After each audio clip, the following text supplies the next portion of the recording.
Hey guys, and welcome back to Star Control 2, and you know what? I've been a little bit of a git in this game, to tell you the truth, but I can't really throw the Utwig and the Supox under the bus like I have done here without some ramifications, so I need practice against the Kohr-Ah anyway if I'm going to take on the Sumatra, so I think it's time I help them out a bit.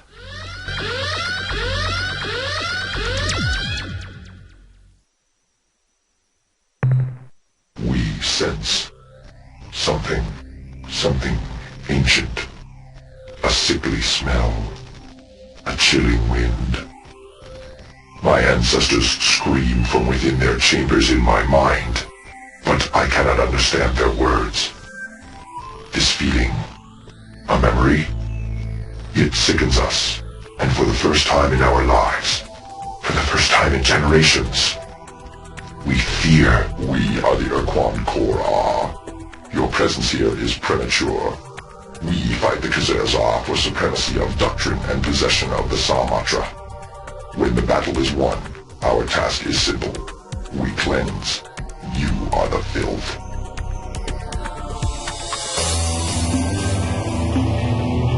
Over 5,000 races have made such a claim. We survived.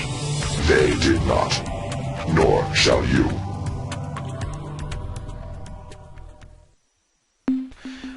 And the extra dialogue you might have noticed there at the beginning is of course due to the fact that we have the Dinyari available to us now, so therefore the Kohr-Ah are detecting that there's a Dinyari in the area.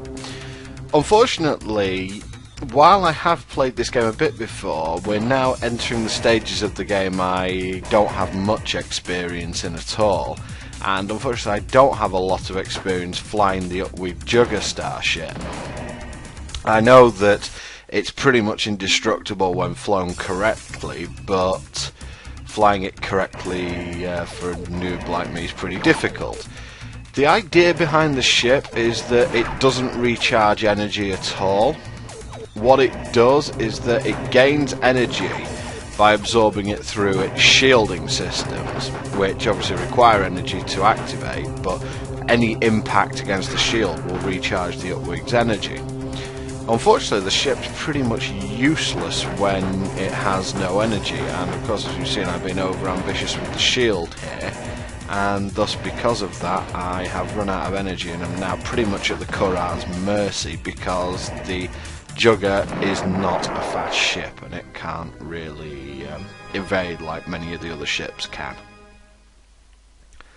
So unfortunately I've lost the ability to use the Utwig, and I think I've more than lost my temper here now, so I'm going to take out these Kohr-Ah with the flagship.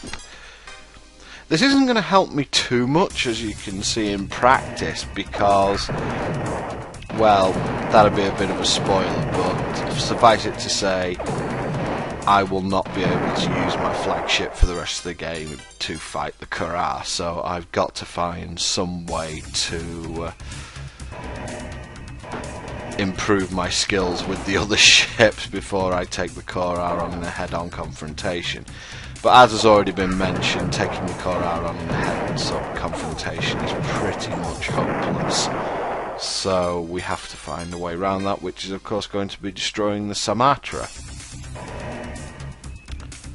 But for the moment, as I said, I'm getting some experience and I'm going to help the Utwig out a bit, because I've kind of thrown them under the bus here. Well, that's not precisely true. They kind of threw themselves under the bus with the Ultron, but I have some degree of responsibility for that, so I don't really have much of an objection to helping them out a bit. It gets me practice and it gets you guys a little bit of extra lines of dialogue.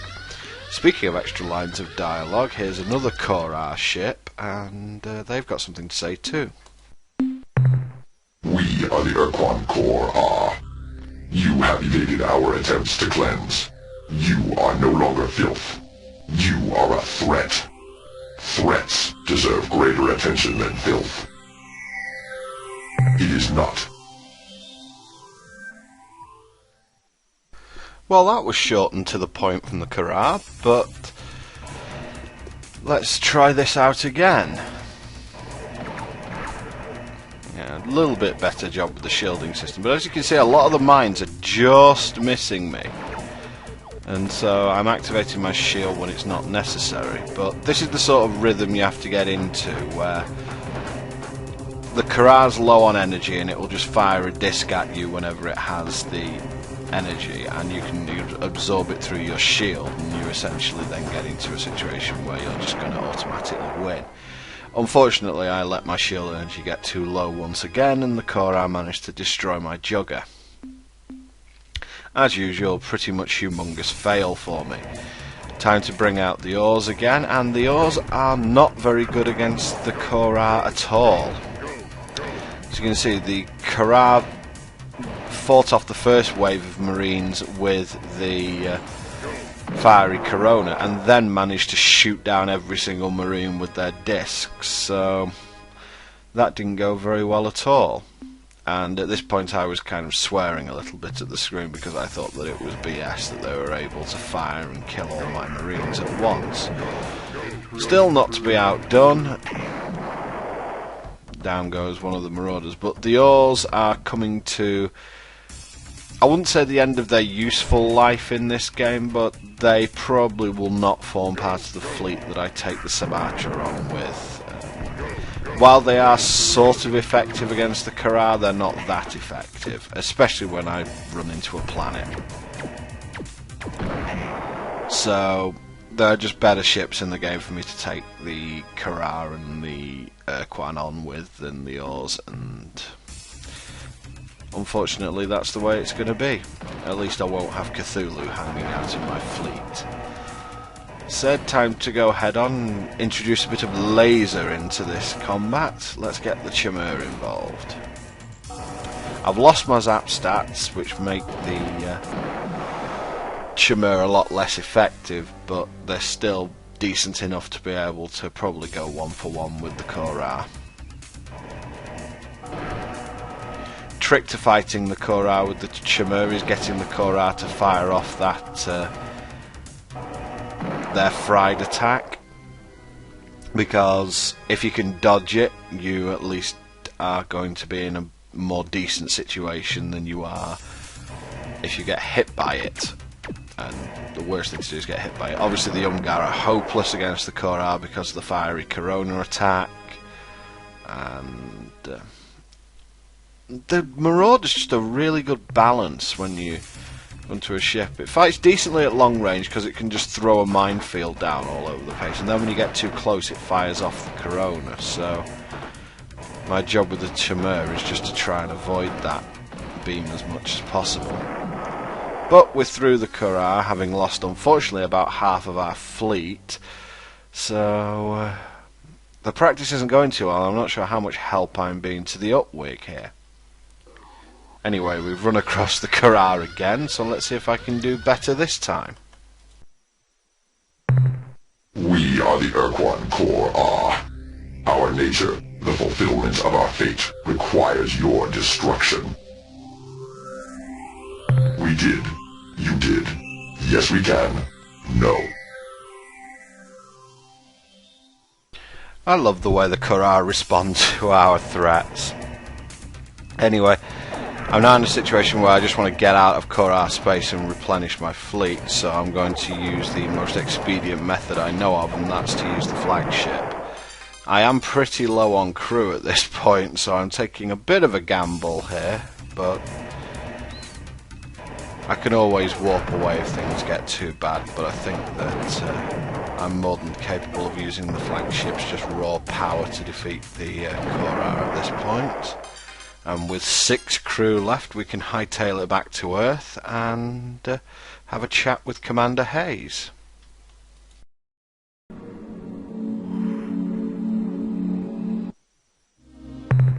Good to see you again, Captain. The analysis reads as follows. Subject, talking pet life form. Data, this creature is physiologically identical to the so-called Ur-Quan talking pet with one notable exception. It is highly intelligent and evidences strong psychic capabilities. Initial AIQR test rated it well above human super genius, though immediately after we made this shocking assessment, its scores dropped to the normal subnormal range. Interviews with the subject have shown it to be cooperative, though a Class 4 pan-species psychological profile places the creature far into the furtive, hateful domain. There were also some disturbing incidences where we talked about roses, daisies, and other pretty flowers. Summary: everything's okay, nothing to worry about with this cuddly little guy. Not one thing. That's the end of our scientist report. Return soon, Captain. Okay, that's all very unsuspicious, and after I've replenished my fleet a bit, there we go. That should do it. And I'm going to outfit my starship. I'm going to change one of the storage modules that I don't need anymore for another crew pod, just it gives me a little bit of a better margin for error. You know, the Zokfot might know something about what's going on here, but I think it's time. Yeah, why not? I'm just going to blow up a dreadnought just for some fun. I need practice against them as well, because Sumatra's going to be guarded. There is something wrong here. Something which makes my sheath retract and my talons ooze. I sense the ugliness of 1,000 evil thoughts.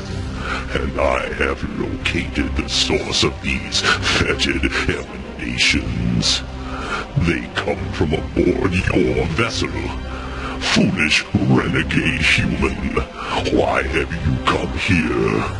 All that you have found is your inevitable punishment.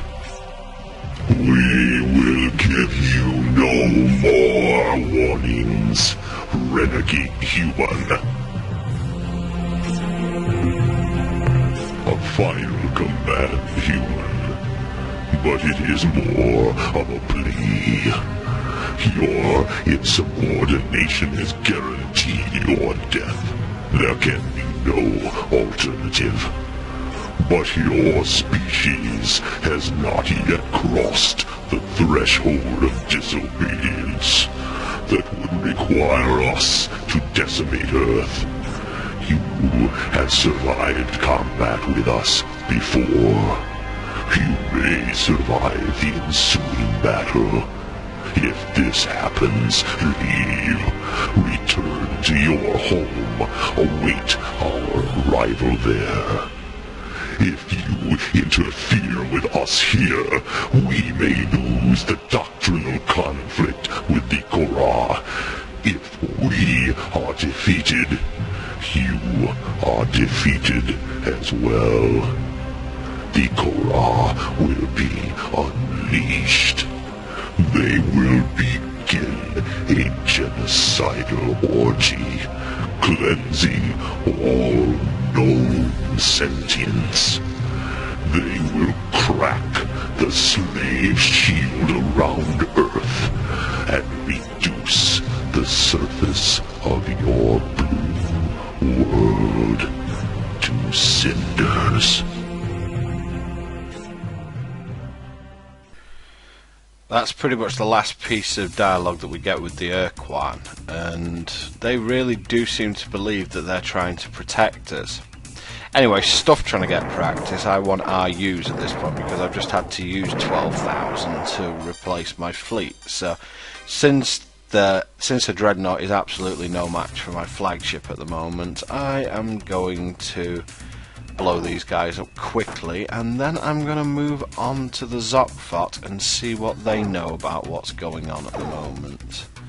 They're the closest to the conflict, so maybe they'll have some news on how the war is going. Stupid asteroids, I always end up getting in problems because of them.